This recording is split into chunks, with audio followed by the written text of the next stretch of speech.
In this program, we want to demonstrate on how overloading is implemented in a Java program. In part A, we are going to create a class that has overloaded method called ComputeBill, and in part B, we are going to write a test drive, which is a driver program to test this class. Create a class named billing. So this is the name of the class that includes 3 overloaded compute bill methods for a photo bookstore. The first method receives a single parameter that represents the price of one photo book ordered, add 8% tax, and retain the total due. The second method receives 2 parameters. They represent the price of a photo book and the quantity order. Multiply these 2 values, add 8% tax, and retain the total due. The third method receives 3 parameters. They represent the price of a photo book, the quantity order, and the coupon value. Multiply the quantity and price, reduce the result by the coupon value, and then add 8% tax and retain the total due. Let's go to JGrasp and write the class definition. We click File, New, to create a new Java file, and now we start typing the class definition. Public class billing, start and end of the class definition. The first definition for the overloaded method is that it receives single parameter that represents the price of a photo book. So we will define it as public as well as a static. We will define it as a static so that if we want to use it outside the class, we can use it by the name of the class followed by dot followed by the name of the method. Or if we want to use it inside main method, and we know that main method is a static, therefore it should call static method, and therefore we have to define it as a static. Since it retains the price of a photo book, then the return value is double, and the name will be compute bill. And for the first definition, it receives a single input parameter as the price, so we will call it the price, and it will be double. And inside, the problem statement says that it should receive the price after adding 8% tax.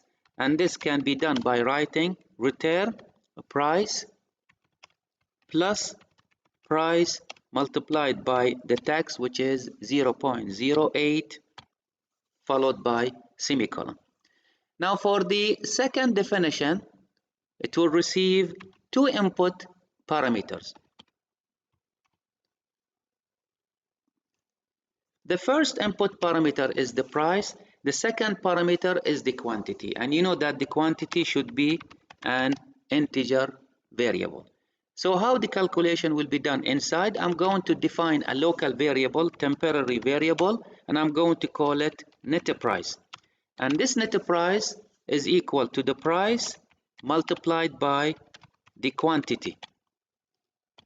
And after we find the net price, we need to add 8% to this net price, so we write net price plus net price multiplied by 0.08. For the third definition, it should receive 3 input parameters. The first parameter is the price of the photo book.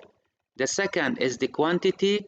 The third is the value of the coupon, so it will be double coupon.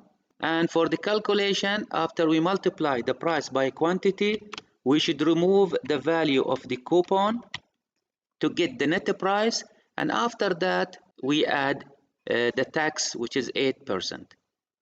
Now we finished the implementation of the class.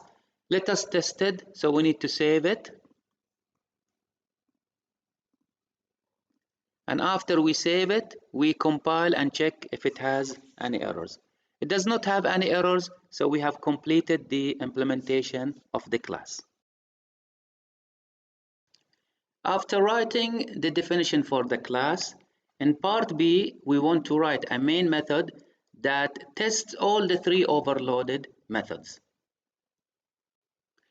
For the main method, we are going to include it inside the class itself, and I have already typed the body of the main method, and inside we have the data declaration, we create a scanner, and we have a price, coupon, and the quantity values. We are going to read them from the user.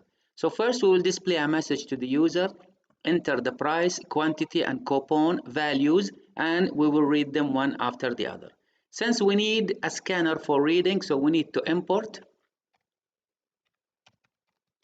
the scanner class java.util.scanner. And after reading those values from the user, now we need to test the overloaded methods. First, we need to test the method if it has only single parameter, which is the price. So we will write system.out.println, and we will say that your bill for a single photo book is, and we are going to print the value by calling or invoking the method. And since we are in the same place where the overloaded method is defined, I mean in the same class, so there is no need to write the name of the class followed by the name of the method. So simply we say compute bill, and we give the price as input parameter to the overloaded method.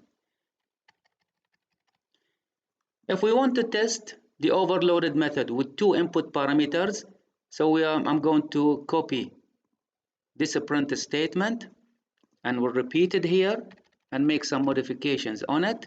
We will just say that your bill for, and here we need to print the quantity. So I will break the message and will display the quantity plus the message.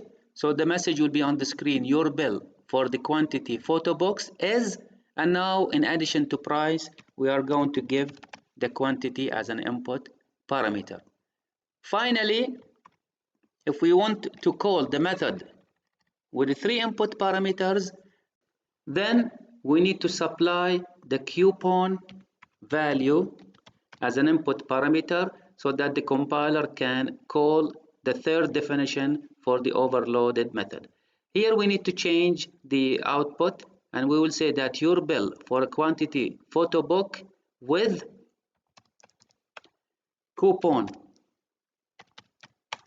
value, and we print the coupon value. So let us take the plus to the other side, and we display the value for the coupon is followed by the return value that is coming from the method. Now let us trace the program by using the canvas. So we will test if there are no errors. There are no errors. Now we will run the canvas to trace our program. So let us minimize it and leave it in one side. So we are now here in this line. We will go to the next step. And now it will print a message on the screen. See, there is a message printed, enter the price, quantity, and coupon values. So we are going to read these from the user. So let us give the price 34.5 and the quantity is 5. And let's say that the coupon is 1.2 and we press enter. After we press enter, then the program will read the price, quantity, and coupon and save them into these variables. And now is the time for calling the overloaded method. Now, since we are calling the overloaded method with only single parameter, then the compiler will call the method that has the definition with single parameter. And let us see how this happens. So we will step into the method and see, we will go inside, and now we are inside the method that has only single parameter. If we proceed, then the output will be printed saying that your bill for a single photo book is 37.26, and this is the return value from the method. Let us check now for the second call with two parameters. Now when we go inside the method, we will notice that the compiler has called the second definition with two input parameters. After doing the calculation, we will return back to the main method, and the message on the screen will be printed that your bill for a 5 photo book is 186.3. And finally, for calling the method with the 3 input parameters, we will trace in and see that the compiler has called the third definition for the overloaded method because it matches 3 input parameters. It will do the calculation, and after making the calculation, the return value is given to print, and the print will print on the screen that your bill for a 5 photo book with coupon value 1.2 is 185.0040. And that completes the implementation of our problem.